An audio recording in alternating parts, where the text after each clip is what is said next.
Arizona, Colorado, Indiana, Michigan, New Jersey, Tennessee, and Virginia. Listen up. WynnBET is now live in all these states, and the excitement of Wynn Las Vegas has finally landed in online sports betting and casino play. From boosted parlays to live in-game offs on every major sport, WynnBET gives you the tools to win. Sign up today for your risk-free $1,000 sports bet. Download the WynnBET app now or visit wynnbet.com to start winning. You're listening to the Huddle Up Podcast with Chad Jensen and Zack Kelberman. Join Broncos Country's deep divers at milehighhuddle.com and sound off. And now it's time to drop some knowledge.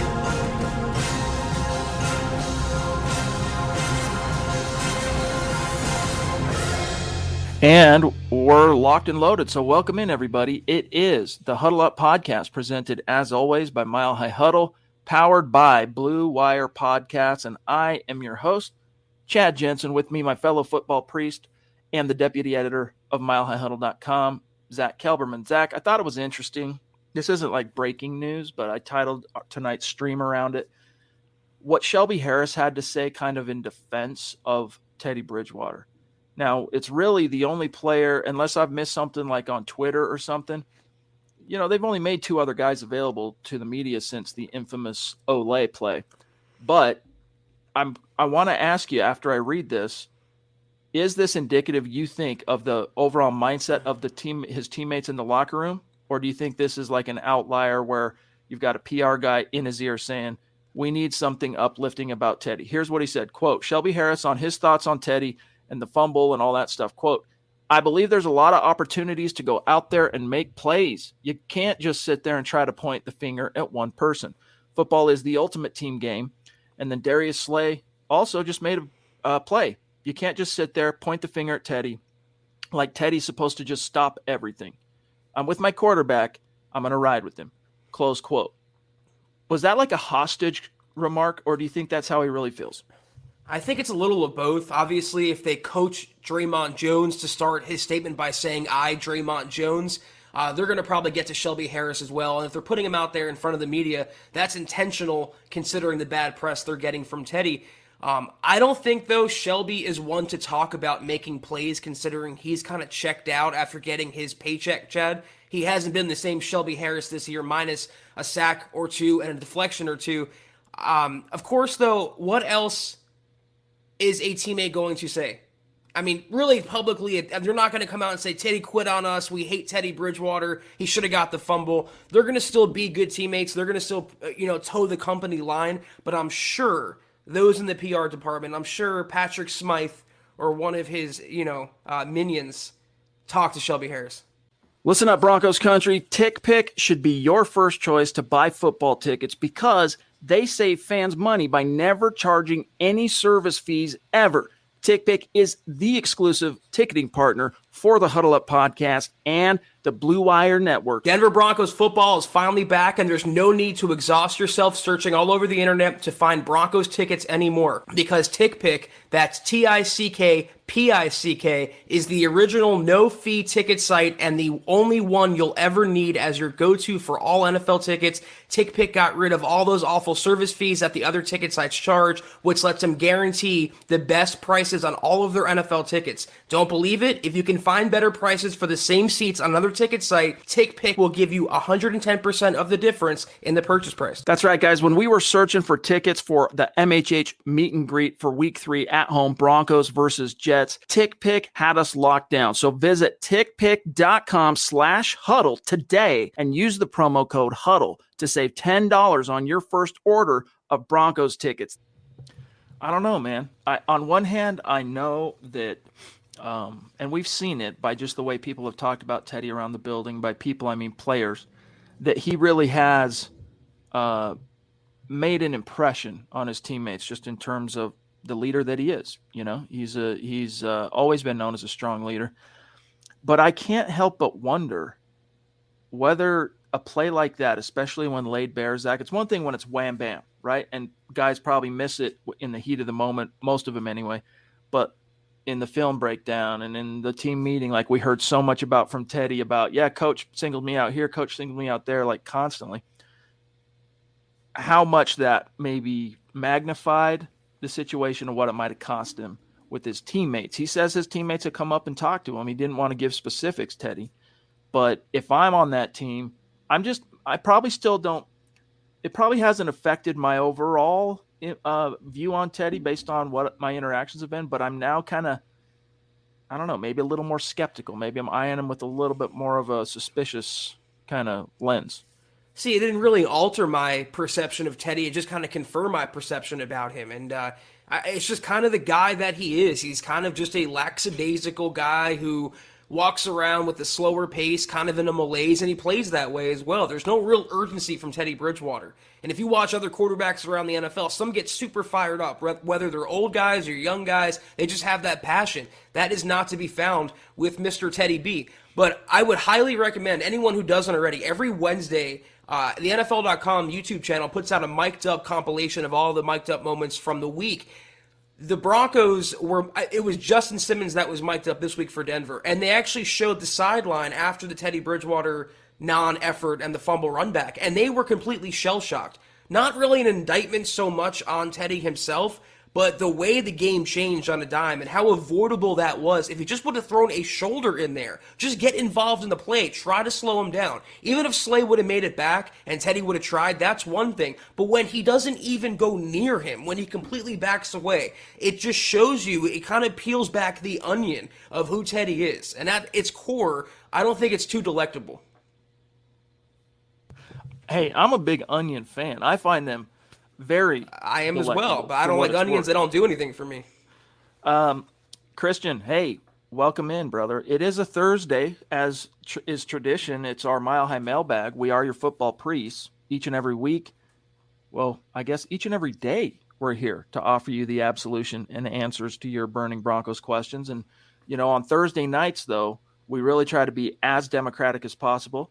Of course, the super chats and the stars come first, but we also try to get to as many non-super and star questions as possible. But we're going to start tonight with one of our bona fide superstars, Christian, who says, Zach, with our ownership situation and no quarterback, Kellen Moore isn't coming here, let alone Brian Daboll, Greg Roman, etc. And those aren't George Payton type guys. Realistic options are Quinn, Gannon, etc. I'm with you, just being realistic.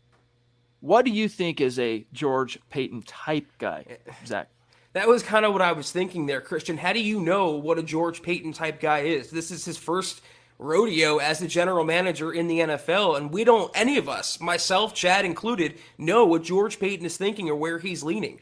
I mean, you're going off one list that came out that included names like Dan Quinn, Gannon, Jason Garrett. I think that was a tip-off that it's not that realistic, but I'll say this again. I think some of Broncos country kind of overrates the ownership aspect. If you had a good quarterback and a good coaching staff, they would have been a lot better even without an owner. But you throw enough of this at someone, whether it's Kellen Moore, whether it's Brian Daboll, you allow him the power to pick his own groceries, somewhat give him some autonomy, and let him run his own team. I think you can convince one of the guys. It might not be Kellen Moore, but I think one of the guys would want to come here, especially knowing that Payton would have an agreement like, listen, we have a fairly high first-round pick. I'm willing to trade up to get your guy. Let's go get a quarterback. Let's develop one. Let's do this. Maurice, hey, you're in the chat just about every night, so appreciate you, buddy. He says, would the Broncos ever try to raise money a la the Green Bay Packers by selling shares in the team? Yes, the shares are more worthless than a degree from DeVry University. Man, but it raises tons of cash.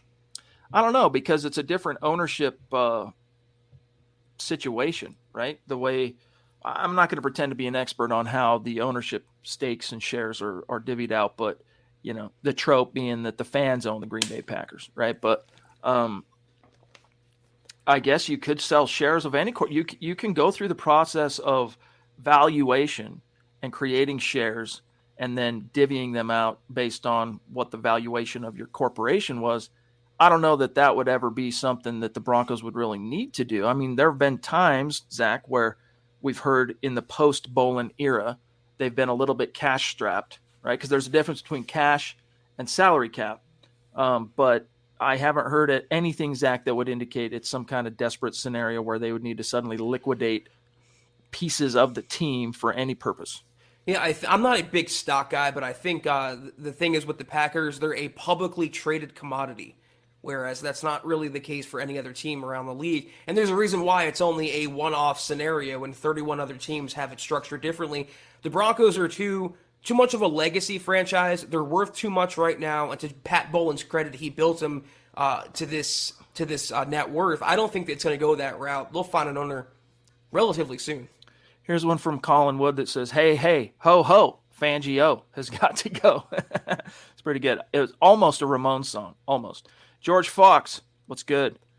They had to have players say good things about Teddy, even if the Broncos – let me rephrase that. The Broncos had to have players say good things about Teddy, even if they don't think he was right on that play.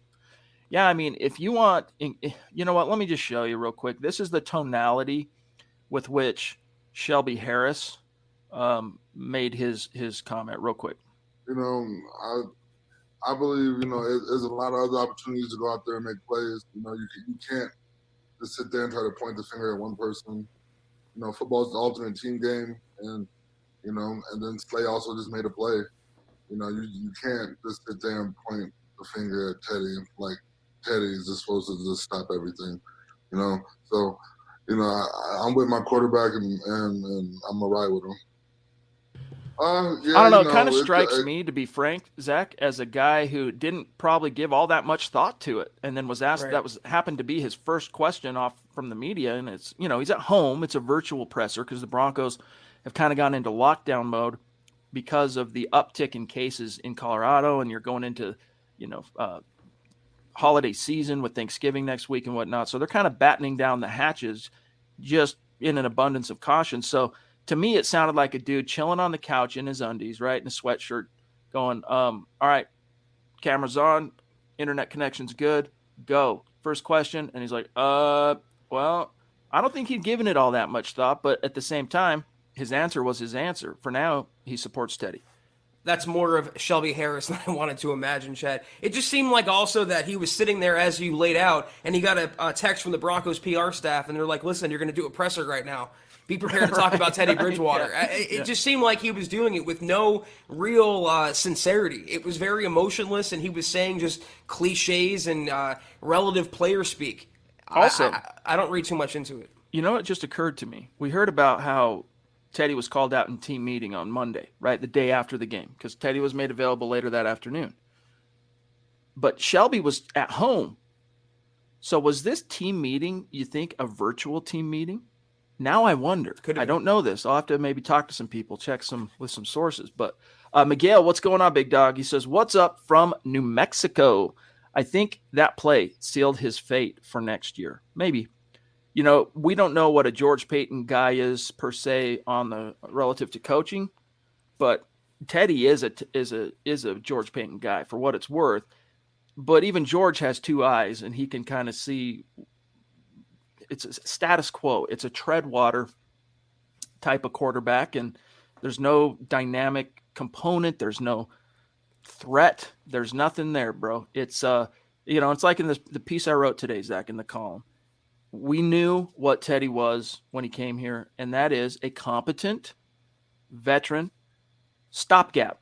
He's a fail-safe guy. Something happens to your young, swashbuckling guy you're still developing, it gets hurt or something like that. You need a guy to step in and keep the ships afloat short-term, because that's all he's got, enough juice short-term, as we've seen. Teddy's the guy for that. Putting the mantle of starting quarterback, NFL, you're the man, go. As we've seen from the results here, from the results in Carolina, it's just not his bag. If Shelby Harris wanted us to take him seriously, he was talking about, there's other things, and you can point the finger elsewhere pretty much. It's like, where, Shelby? What are the other things plaguing the Broncos, if not Teddy Bridgewater and his lack of effort in that game? And you mentioned that the fact that he's renowned as steady or competent. Is he really all that competent, though? I mean, he's not doing anything to win the Broncos games. He's missing open receivers. He's holding on to the ball too long. Now he's quitting on plays that he should be getting his shoulder into. I don't he's billed as the best quarterback since Peyton Manning for the Broncos. That's saying more about the other quarterbacks than it is Teddy Bridgewater to me. He doesn't blow me that away with what he does. He's okay, but I don't think he's worth the fanfare, and I don't think he's worth a second contract to come back next year under any circumstance. As maybe the understood quarterback, but then the problem you run with, the risk you run with that is whoever your understood starter is, whether it's a first round pick guy or if it's, a veteran maybe you acquire somehow. Now you've muddied the water by bringing Teddy back, and he was the man last year, and you maybe have, divided loyalties now in the locker room and a kind of diluted message. So perhaps I agree with you. Michaela, the Duchess, jumping in. Love you, appreciate you. So consistent. Love you. She says, how's it going, guys? This is the highlight of my day. Thank you for all you guys do. By the way, was my PS2 jersey shipped? I don't know. Let me check on that. I don't know that I've received a shipping notification, but they are pretty delayed. So I'll make a note here to check on that after, and I will DM you, my friend. Thank you, Michaela. And I see Tyler here real quick just to kind of piggyback off the last topic. Teddy's a lot more competent than Drew Lock in comparison. Well, Tyler, I assume you're an anti-Drew Lock kind of guy. If he's so bad, and that's the bar that you're holding Teddy Bridgewater to for him to get over, what does that say about Teddy? I mean, the fact that he's better than Drew Lock, is that really the best the Broncos can do? Is that the best version of Teddy Bridgewater? Is that who he is? That he's not that much better either. No doubt. No doubt. Leroy says, guys, as much as I love the Broncos right now, I have zero confidence in this until changes are made. That's the thing, man, is like, it'd be one thing if you were, here's just an example. Let's say flashback to 2020, all right? And Drew, instead of suffering a shoulder injury in week 2 that cost him a month, it cost him the season, all right? And now your options are Brett Rippon, Jeff Driscoll, and eventually Blake Bortles. At a certain point, if things start going sideways, and you're Vic Fangio and you say you've rolled with Jeff Driscoll, obviously that didn't work. They benched him in time for Brett to play week 4, right? So now you're rolling with Brett and things start torpedoing and you don't make a change. It's understandable because there's no real rational, viable, potential solution waiting in the wings, right? This time there is. So it makes the reticence, the stubbornness, the pride, as I wrote today, all the more frustrating when you know there's a potential solution. It's no guarantee, as I wrote in that column. It's no guarantee that Drew Lock's going to come in, save the day. But I do submit this as a notion. There is more evidence to suggest Drew Lock could be that spark than there was ever evidence that Teddy Bridgewater could be this team's franchise quarterback. Travis, appreciate you, bro. I get it. He says Harris is defending his quarterback. But didn't he say the same and did the same for Locke last season? I know Derek Wolfe is old news, but I miss him and his willingness to call someone out and speak his mind instead of just saying what everyone wants to hear. Yeah, Wolfie was he marched to the beat of his own drum. Speaking of Jeff Driscoll, you see what's going on with him now? He's in Houston, and they're converting him to tight end, and the coach there calls him a rare athlete. It's like, huh? But, the question is always, or the answer to some people is always, Teddy Bridgewater is better than Drew Lock. Or conversely, Drew Lock is not better than Teddy Bridgewater. We don't know that. We know this is the same argument we were making for Drew Lock in the offseason. We know what Teddy Bridgewater is, and now it's confirmed. We've seen enough of him to know what 2021 Teddy Bridgewater looks like. We don't know that about Drew Lock, so it's still a question mark.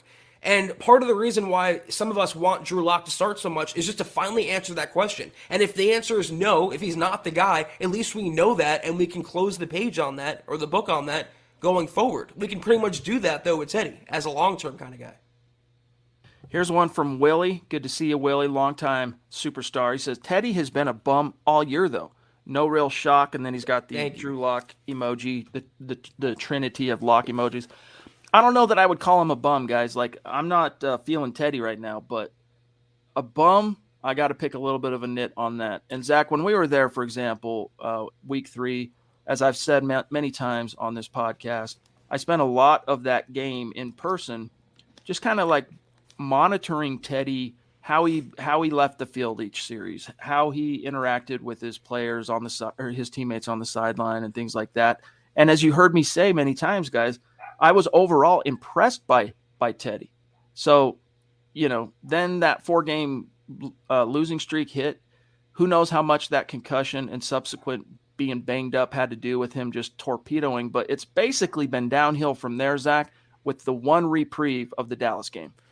I mean, I don't think I would use the word bum either, because again, the Broncos won 3 games in a row to start the year. But A, they were really kind of crappy opponents, and B, I kind of agree with Willie's point here, and I made the same thing during the winning streak and after.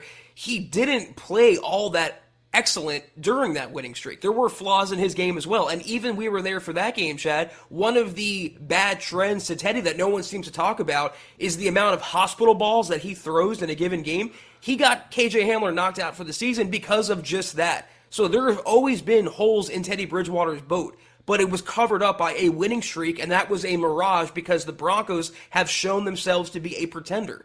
And Teddy Bridgewater is the leader of that squad, so kind of fits the shoe.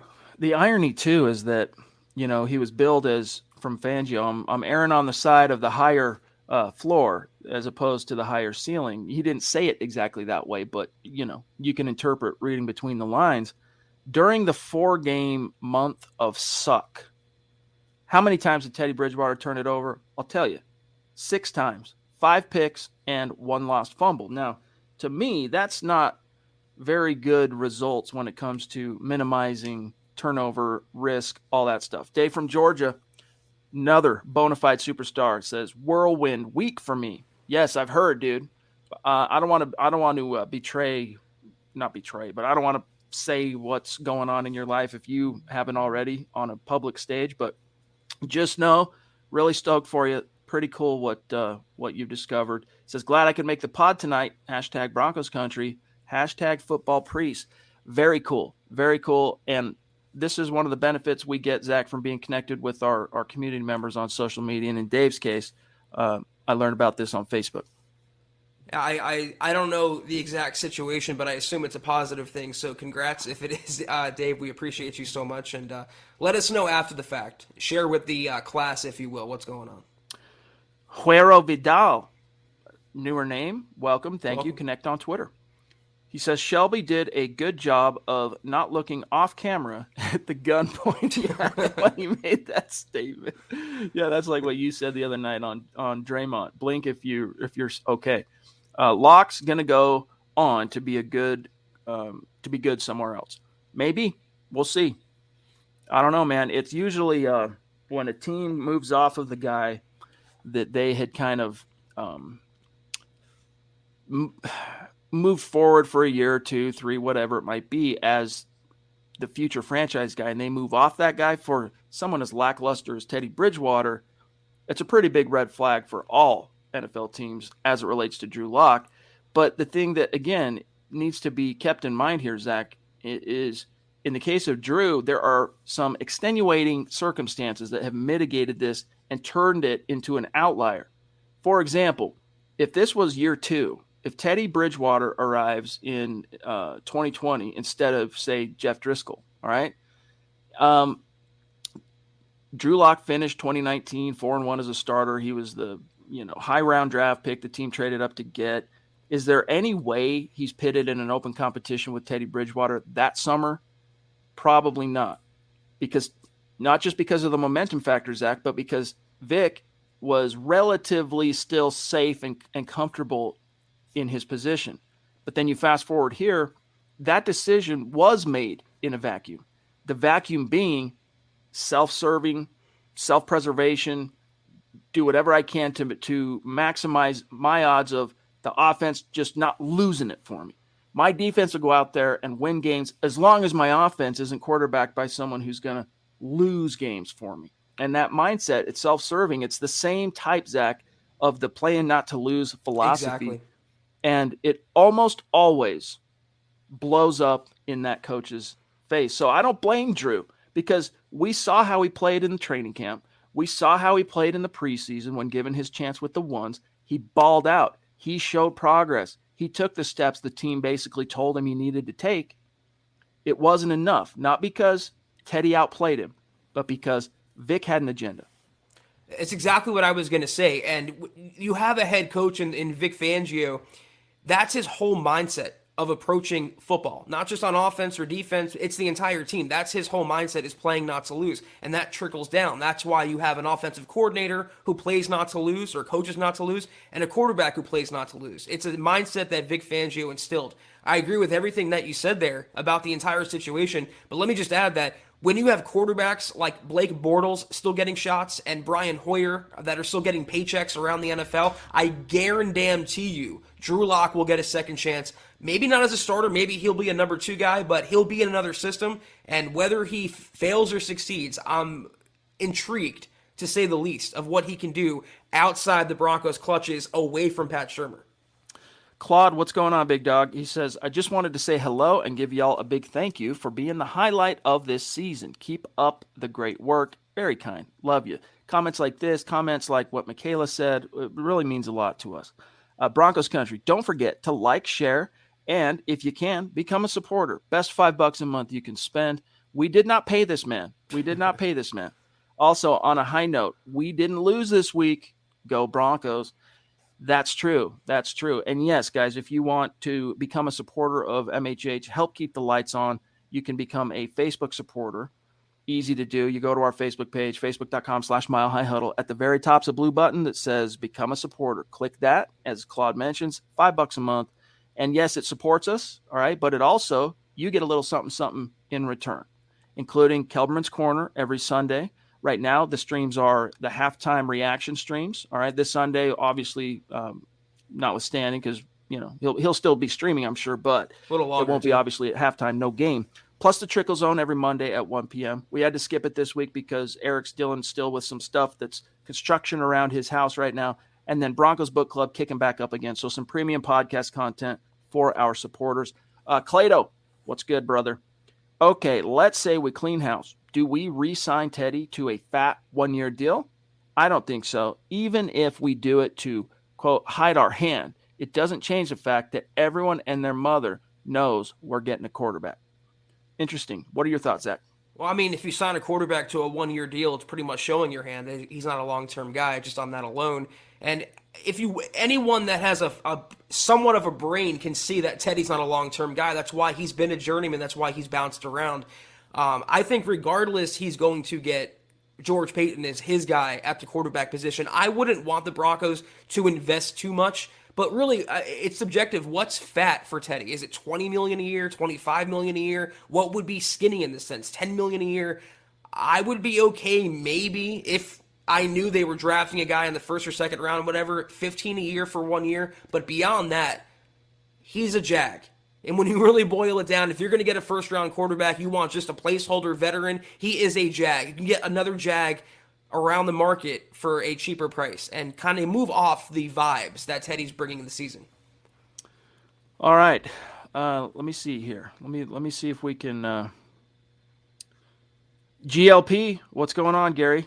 He says, what do you make of Peyton not saying anything? Is there a message in that absence? Yeah, complicity,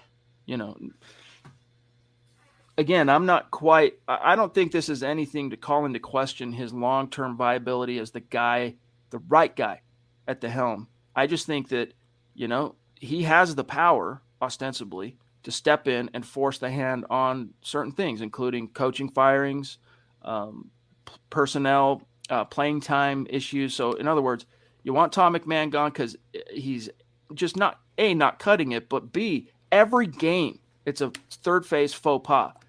George Paton, step in. Fangio's not going to do it. He's proven that. So if you want to show to the coaching staff collecting paychecks from the Denver Broncos that there is a piper to be paid if you are found to be in dereliction of duty, that's how you do it. There is a backup guy. Who is it? Is it Chris Beek? There is an assistant third phase guy, special teams guy. I'm trying to remember now who it is. I think that's who it is that you could turn to get through, what remains in this season. Drew Lock, he's waiting in the wings. Now, maybe when George Paton Zach told us more than once, but I'll just focus now on his hello press conference in January after he was hired. that, yeah, he's a guy that he's got all the tools that you look for, right? For an NFL quarterback. If that was true, what are you waiting for, dude? What are you waiting for? So he has the power to do those things. By not doing it, my only assumption, the only thing I can infer from that, Zach, is that this is in part a plan he's either hatched with Fangio or is on board with at the very least. I have a feeling we're going to get this question a lot until George Paton actually makes a decision on Fangio and the coaching staff going forward.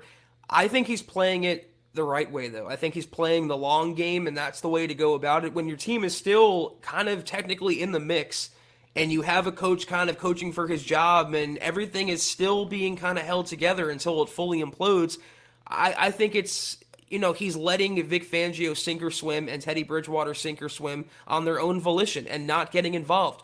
And it's going to give himself plausible deniability to say, listen, I gave those guys their fair shots. I wasn't stepping in and micromanaging. It's not on me at all. I put them in the position to succeed, and they did not succeed. That is not on me, and I'm going to make the call now to move on.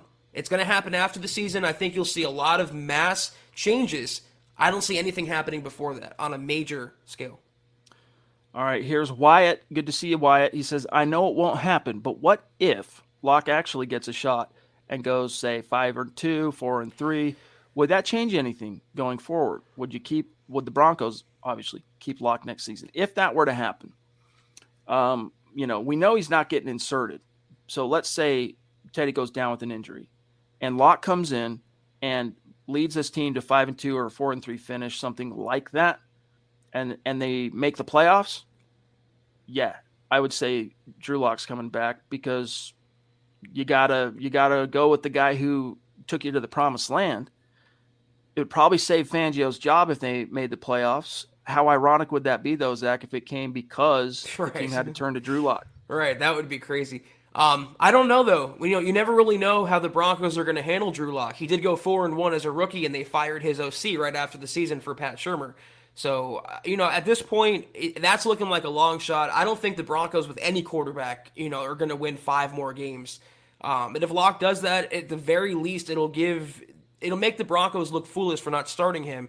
And George Paton, who has no investment in Drew Lock, he didn't draft him. He wasn't around for his rookie year. He was handed Lock. It could change his mind on him. I still think, though, mostly George Paton will try to clean out the quarterback room and get his own guy in the building, whether that's a rookie or a veteran. Hey, there's Stew Meat in the house. Good to see you, brother. Appreciate that super chat. You the man. Let me grab one here from Todd Ostendorf, going back to Shelby, saying, I'm not arguing in defense of Teddy, but I'm just answering when Zach asked us, what else could Shelby Harris say? So what else could he say? It was very disappointing to see that in our team meeting. I mean, I didn't catch it live, but then we watched it in team, and I was very disappointed. But I know that's not indicative of who Teddy really is. I mean, these are the kind of things he could have said. Instead, he made excuses and talked past it as if it played zero role in the outcome of that game. And then Todd says, what they could say is that we have to play better as a team top to bottom. Every player needs to give their best effort on every play, and that includes the quarterback. Exactly. These are things that could have been said. But I do think Teddy has some cachet with the veterans especially. But, that's all more cliches. It's more a football speak. What is that going to solve? It doesn't really do anything. It's a surface-level blanket statement. If Shelby Harris wanted to be impactful, he could have mentioned, not by name, but by detail, the bigger problems plaguing the Broncos, if not Teddy on that play, if not the offense. Is it you, Shelby, for not living up to your contract? Is it the highest-paid defense in the NFL for not performing like that? There's a bunch of factors you can name. Tom McMahon's presence in Dove Valley alone, for one. He doesn't want to do that, though. I would have respected that answer more if he would have named the things that are truly, befalling the Broncos instead of just giving more cliches. Yes, indeed. Okay, I'm just double checking here. I'm trying to multitask to track down Michaela's order. Dave Glassman, legend. Love you, Dave. Broncos Book Club coming back very soon. I promise you. All right. Mike Reno says, Zach speaking the football gospel as always. Locke ain't getting a chance because Vic has already filled out his Teddy termination papers, and he isn't about to change them. True. Pride is a powerful thing, my friends. Michael Ronquillo, good to see you, big dog. Hope you're doing well. It's funny how Teddy termination rolls off the tongue easier than Teddy two gloves. Fits him better. I still like Teddy 2 yards. That's the one. Yeah. I used that in my column today. Credit to, I couldn't remember who in the community said it, but I loved it. It might have been, now that I think about it, it might have been Donald Netanyahu on YouTube might have been the one that coined that. I could be wrong. Okay, hold up. Let's grab.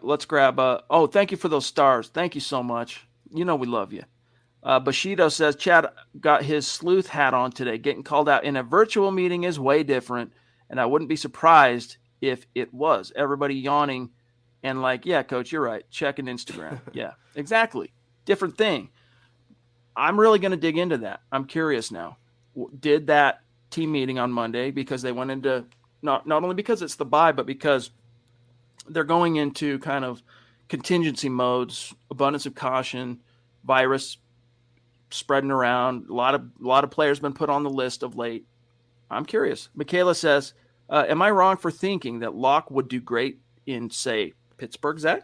Well, I mean, if Mason Rudolph can succeed there and Duck Hodges a few years ago, I think Drew Lock could succeed there as well. Depends on the coaching staff and how they use him, but it's just a matter of faith with Drew Lock. It's committing to him and letting him develop and go through the ups and downs of a young quarterback in the NFL. The Broncos tried that initially. They got, buyer's remorse on him, and they decided to go in a different direction. Wherever he ends up, it has to be with an upper-level coaching staff to kind of, mask his flaws, but I still think he'll do well in his second stop. I wish him well. By the way, it's looking like, Michaela, you're scheduled to receive that jersey between December 2nd and December 8th, for what it's worth. Just the way it is right now with these lead times.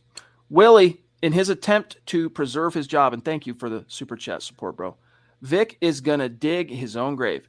Drew was definitely the better quarterback all offseason. Vic made the cowardly choice. You said it, Willie, not me.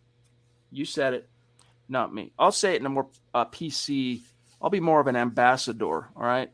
It was a self-serving decision. And it would have made a little bit more sense, Zach, if Drew had been, let's just say he fell flat on his face against Teddy head-to-head in the competition. Teddy played so much better, like it was palpable. Then, all right, still probably would have questioned it just because you invested so much into Drew and, you sacrificed to develop him. But that's not how it was. You can argue, depends on who you talk to. But if you're not there at training camp every day, it's hard to say all summer, all off season. So let's just put a pin in that and, 86 it from the equation and go strictly off who started the first team exposure in the preseason. I would argue that even though Teddy looked solid and he was efficient and he moved the ball, Drew brought you that explosive oomph, that explosive, he fancies himself a gunslinger, Zach, as we've heard many times. For whatever he lacks, he's a guy that you can at least trust that if he goes down, Zach, he's going to go down swinging. I'll say it. I think it was a cowardly choice by Vic Fangio. So was having Teddy Bridgewater limp out onto the field and not just play the healthier quarterback in Drew Lock, or putting Lock into garbage time and roll with Teddy instead. Drew Lock was playing to win, though, and Teddy Bridgewater is playing not to lose. And again, Vic Fangio has proven himself to be a not-to-lose kind of guy. It's just the type of individual and coach he's proven himself to be. Looking back on it now in hindsight, it's not a surprise at all he went with Teddy Bridgewater. It doesn't change the fact, though, that it was a cowardly choice, and he didn't do it with the Broncos' best interest in mind. He did it with the best Vic Fangio intentions in mind. I'm going to grab this from Swag and then a Facebook from Joe here next. Swag says, tell me what has Bridgewater done in the NFL to make him better than Locke? Please tell me. I'll wait. Locke is better. Teddy can't even throw deep. Let me steel man Teddy. All right, let me give you the argument on behalf of Teddy. All right, and Zach, you can straw man. Here's the steel man. for Teddy. Former first-round pick, made a Pro Bowl in 2015, his second year. If you look at his numbers, it was very lackluster Pro Bowl nod, right? I mean, for real. I can't remember off the top of my head, but I'm pretty sure it was less than 15 touchdown passes he made a Pro Bowl because other dudes backed out of the Pro Bowl, and the Vikings were very high profile that year. They went 11-5, won their division, etc. So, Pro Bowler, all right, overcame a grievous injury to come back, and as a backup guy in New Orleans, you know, when he left New Orleans, he started 6 games. And he went 5-1 in those games. That's the argument, I guess, for Teddy right there. He's a experienced guy, competent veteran. He's played at a Pro Bowl caliber level. And for a coach who feels like he's on the hot seat, doesn't have the rope to play with dice this year, it felt like to Vic, I think, Zach, just more of a sure thing. But it was fool's gold. He should have gone with, well, you get my point. But you know what you didn't mention there, Chad? Fourth quarter comebacks. This is the criteria that's not mentioned with Teddy Bridgewater. Passing touchdowns, passing yards. This is a guy who wasn't his career high before this year, 15 touchdowns in a given season. I mean, that's never screamed franchise quarterback. That's always screamed backup and backup only. Not even a hold the fort kind of guy. So, I mean, that's his laurels. He was always billed a steady Teddy. There's always been some allure and kind of myth around him. Maybe because of the injury, maybe because of his college career. They thought he could have a better NFL career. It just hasn't worked out that way. And I think he's showing himself to be what he's always been. And that's why some of us, Chad, reacted the way we did when they traded for him on the eve of the draft. They didn't go with another option, like Drew Lock. So, Teddy, well, let me grab Joe real quick, and then I'll get what I was going to say. Joe, appreciate you, buddy. He says, hey, fellas, glad to see you live. I don't know if it's been a Facebook thing or not, but I haven't had a notification of the podcast for over a week now. Good to know. What I would do is, I don't know. Let me check into that. He says, please tell me, what will it take for a quarterback change going forward, Zach? I'll throw out one factor. There's another, but injury to Teddy Bridgewater. And there's probably only one other option. Go for it. Vic Fangio is fired. See, Vic Fangio's really painted himself into a corner, you know? And even though it's not true, it's like I wrote today, Fangio might perceive that by benching Teddy and going back to Drew, that it reflects poorly on him overall, like he made a mistake, he made the wrong decision. And on the surface, that's true. But in the grand scheme of things, doesn't matter when there are fish to fry. Doesn't matter when the destiny of the season is still at stake. Doesn't matter when you still have a chance, if you can make the necessary changes at your bye to turn the ship around and get a spark that you could make the playoffs. That is a small trade-off for that potential payoff. But Vic, I don't think sees it that way just because, you know, just like you hear about biblical tropes, all right? Biblical principles, let me put it that way. Pride is a very pervasive human thing. I mean, Vic did paint himself into that corner, and the thing with going with Drew Lock is there's a chance if he puts Drew Lock in the game that Drew falls on his face and Vic Fangio, and he'd point and say, see, I told you so, he's not all that better than Teddy, he's actually worse. But there's the chance that Drew Lock comes in, he starts winning, and looks better than Teddy Bridgewater, and Vic Fangio's ego simply won't allow that. His pride simply won't allow that. He doesn't want the world to see that he made the wrong decision, and only Drew Lock can confirm that, Chad. I think that's what it comes down to. It comes down to Vic Fangio, who's commandeered the whole aspect of the position from Pat Shurmur. That's why we can't mention Pat Shurmur's firing as a factor, because it's Vic Fangio making the call to start Teddy, not Pat Shurmur. The only other thing I can throw in there, other than injury or Vic Fangio, is Peyton stepping in and strong-arming Fangio. I don't think it's going to happen, though. That's the unlikeliest. By the way, Joe Sawyer, make sure that you like the Mile High Huddle Facebook page, all right? Facebook.com/Mile High Huddle.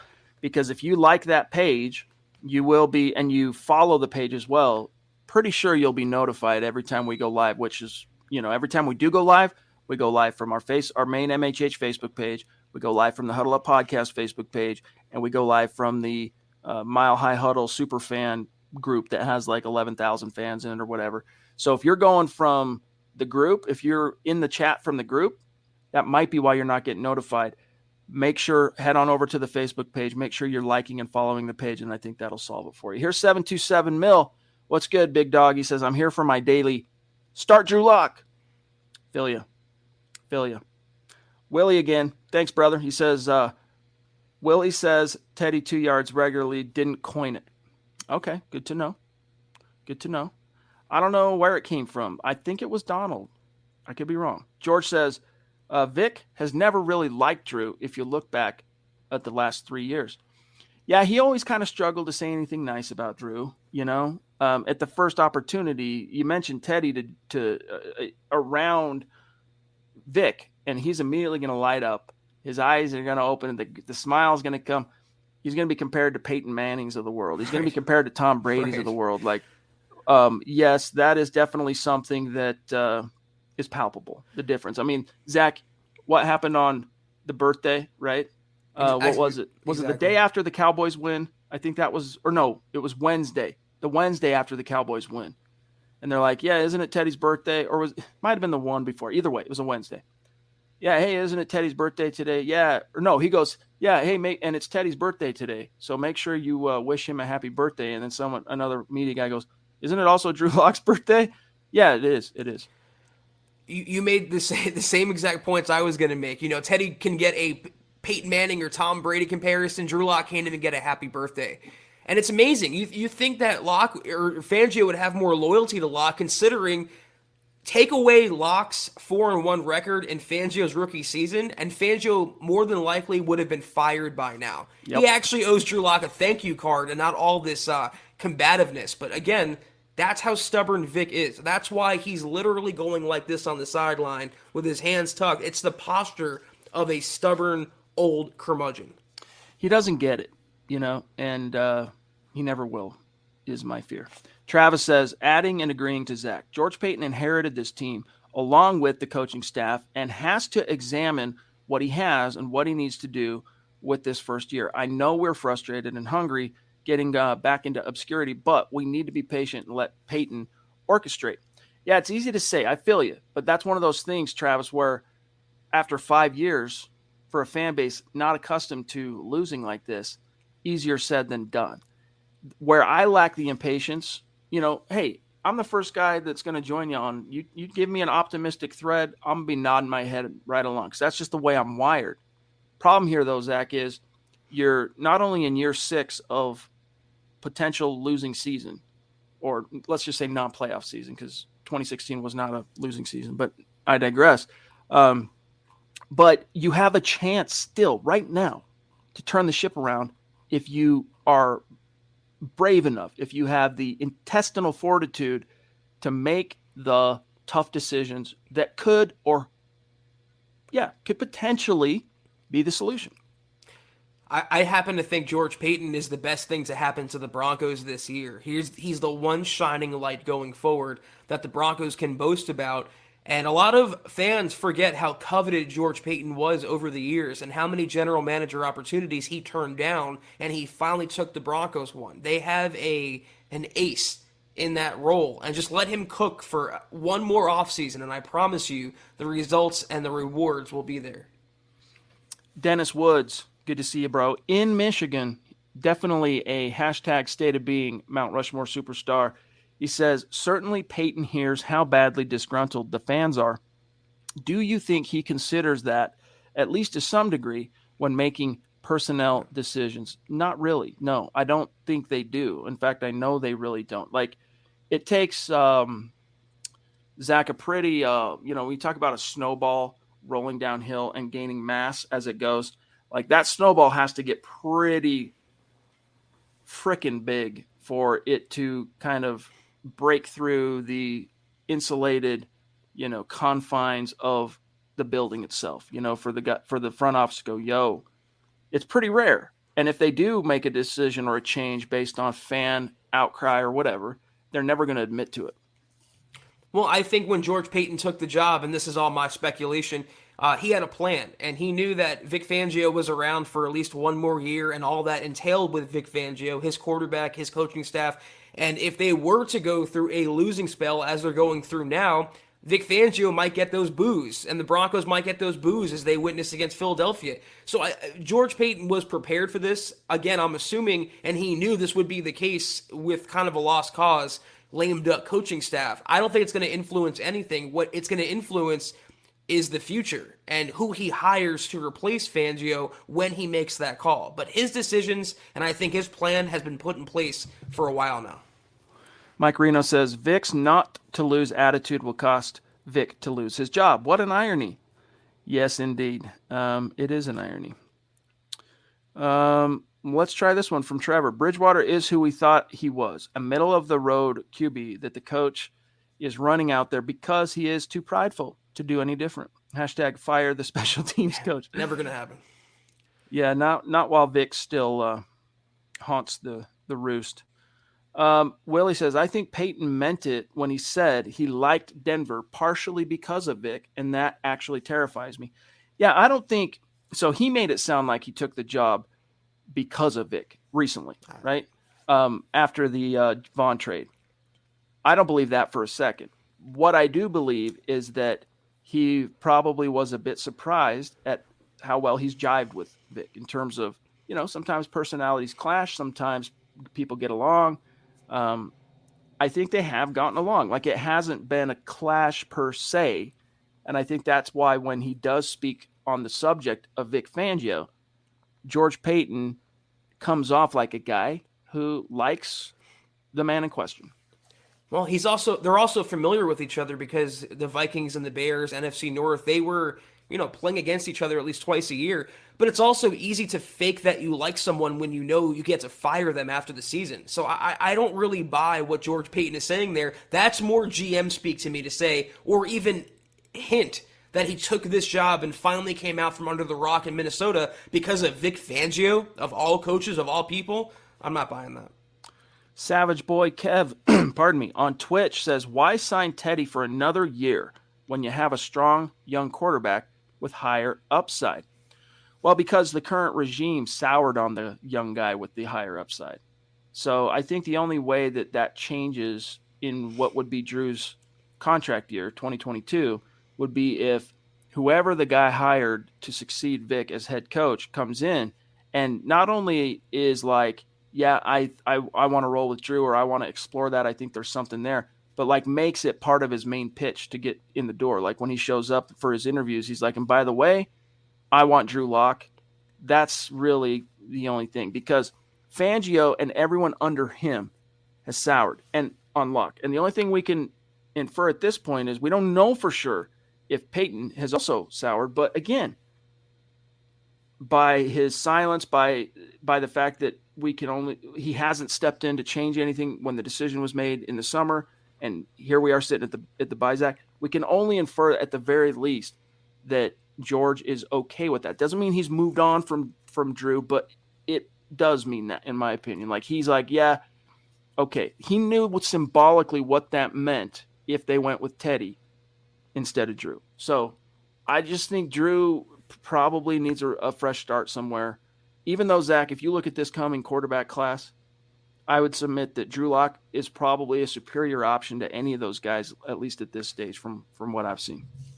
I really do like Matt Corral. I think with the right coaching, he can be a franchise long-term kind of guy.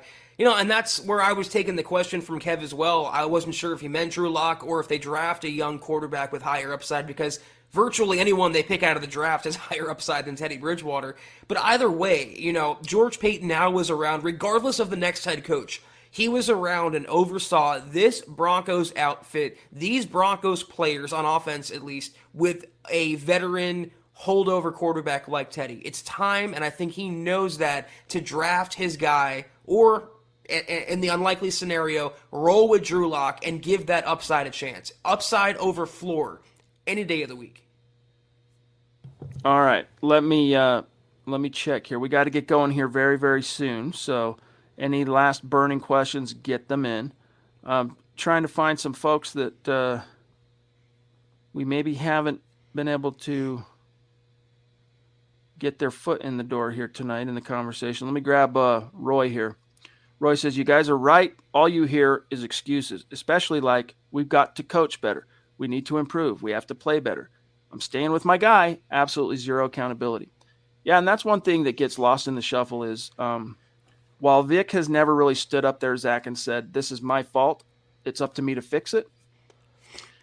Halfway through his press conferences, he'll kind of like work in on the tail end of a completely unrelated subject that we need to coach better. And so the messaging gets lost. He kind of buries the lead, so to speak. And so fans don't hear it from him. They don't, they hear things like, yeah, we need to coach better. But like the overall message being reinforced is not a tone of accountability, but rather excuses. Well, I mean, it's words versus actions. They say it over and over and over again, but nothing ever changes. And it just becomes hollow after a while. Tom McMahon, every week after the special teams implodes, saying it's on me and I have to be better. Or Vic Fangio saying the same thing. I mean, go out there and be better. Don't just talk about it. And I know I'm guilty of this, Chad. When you say about something, I'll do it tomorrow, I'll do it tomorrow, I'll do it tomorrow. Tomorrow rarely, if ever, comes. And that's exactly the type of signals the Broncos are letting off. They're going to keep saying they're going to coach better, but that time never comes. And it's all just words, all talk. It's like the philosophy of teenage boys. Why do today what I could always do tomorrow? Right? Like that's the feeling here. Guys, we're about out of time. Let me grab one more, and then we do got to get going here this evening. Let me see. Burning question. Really, actually, Zach, pretty strong conversation in the chat tonight, which I love seeing. Here's a question from Peter. Why does Vic Fangio struggle against mobile quarterbacks like Lamar and Jalen Hurts? He's really struggled in that department this year against the mobile guys. I think a big part of it is personnel. They did have Vaughn in week 4, but they did not have Bradley Chubb. They had Alexander Johnson, but they didn't have Josie Jewell. And then you get to the Philly game, and you're talking about Malik Reed, who's one of the worst edge-setting rush linebackers in the NFL. And then Jonathan Cooper, a rookie who, like PFF tweeted either today or yesterday, Zach, that he's one of the, I think he's the 6th highest rated rookie edge defender currently. Jonathan Cooper with an overall this and that. And they listed his run grade was pretty positive. It was in the 70s. I'm like, dude, what are you watching? What in the heck are you watching? Jonathan Cooper's run defense, it was solid in Dallas. It was putrid in Cleveland, although he did get some pressures in Cleveland, and it was horrendous against Philadelphia. So I think it's just part of, the short answer is I think it's more an issue of the Joes than the X's and O's this year for Vic struggling against mobile Qs. Well, I mean, the other guys get paid too, and, Lamar Jackson's an elite quarterback, and Jalen Hurts is a much better quarterback than he's given credit for. I still don't understand all the Jalen Hurts hate. On a more specific level, though, they don't have the interior pressure to get after the mobile quarterbacks. That's why if you watch the Ravens game or the Eagles game, those mobile quarterbacks aren't breaking to the outside. They're going right up the middle. Same with the Broncos' run defense. They get washed out of the way. They can get decent edge pressure, but when a mobile quarterback steps up, it's game over. I mean, you don't have the horses and you don't have the scheme in Vic Fangio's case. All right, guys, we got to get going for tonight. Appreciate each and every one of you. And Travis, this is the last one. He says, does it seem Teddy has gone away from Sutton? Yes. Again, we don't believe in coincidence on this podcast. And the fact that Cortland Sutton's stats have completely tanked since Jerry Jeudy returned to the lineup, there's some there. What to infer from that, I don't know, because Timmy P, he's continued to be a great role player and a go-to for Teddy, but Sutton, I think the biggest thing here, Zach, is that Sutton's a guy that's, you kind of got to push the ball to him. And Teddy's not a guy that likes to push beyond the sticks. I mean, on almost every Cortland Sutton target this year, now that he's getting healthier and healthier after last year, it's either a catch or a penalty being drawn. He's kind of going back to being old Courtland Sutton. And old Courtland Sutton is a borderline top 10 receiver. I'm sorry, but Jerry Jeudy is not there yet. Tim Patrick is not there yet as well. Courtland is. But remember before the year, I mean, it might have been even before the Teddy trade. It might have been right after, actually. What were Drew Lock receivers versus Teddy receivers and what type mesh well with others? Well, it was obvious from off-season practices and training camp that Jerry Jeudy and Teddy Bridgewater had a vibe. They had a connection going. They never got that going between Teddy and Courtland Sutton. And Courtland might be more of a Drew Lock guy because he looked pretty good the last couple of years. But you have to find a way when you have a borderline top 10 guy like Courtland who snatches 80-20 balls, not 50-50 balls, he has to get more than 3 targets in a game dominated by heavy pass script. It's unacceptable. All right, guys. With that, we got to get going. Zach, if you want to do the goodbye rundown, I'm going to pull up where we're at on the Stars goal. This was the Huddle Up Podcast, guys. It is a bye week, but we'll see you guys on Sunday night for more Huddle Up Pod action. Be sure to follow us on Twitter until that point, and going forward at Huddle Up Pod. Follow us on Twitter also for all your Broncos news at the Mothership account at Mile High Huddle. Follow Chad on Twitter at Chad and Jensen. Follow myself at Kelberman NFL. Go to huddleuppod.com and get yourself a nice and sexy football priest hat like Chad's wearing. Get yourself a coffee cup. Get yourself a hoodie for the winter. Check out the store at huddleuppod.com. Also, facebook.com/Mile High Huddle. Hit that big blue button. Claude, I believe, mentioned it earlier. Might not have been him, but someone did. About the 3 shows worth $5 a month. Kelberman's Corner, Broncos Book Club, and Trickle Zone. Become a VIP supporter. Get instant access right away.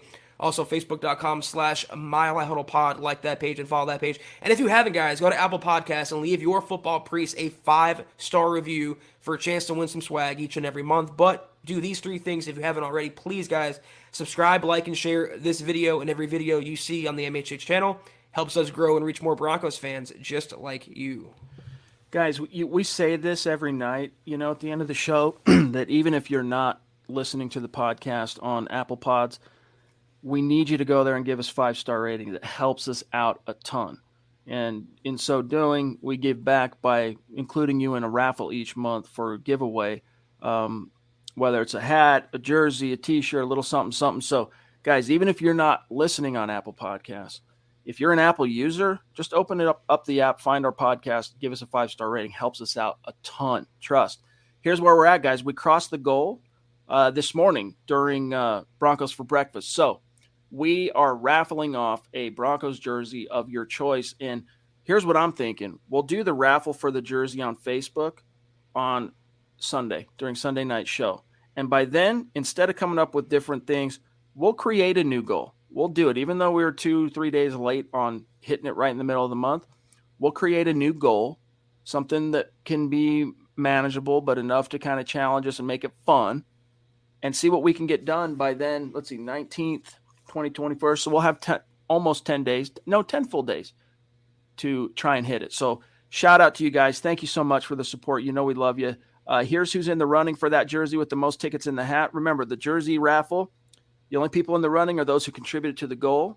Here's the people who did so with the most tickets in the hat. Randy at the top, Travis Weber at 2, Shane Daniels, Tim Hoffman, Andrew Lampy, Andrew Baker, Travis Tarbox, Doug Raquel, Morgan Henry, and Nunzi in the top 10. Really cool. Pete Middleton just outside, Mike Reno. All these guys and gals, though, that you see here are going to have plenty of tickets in the old hat. So love you, appreciate you.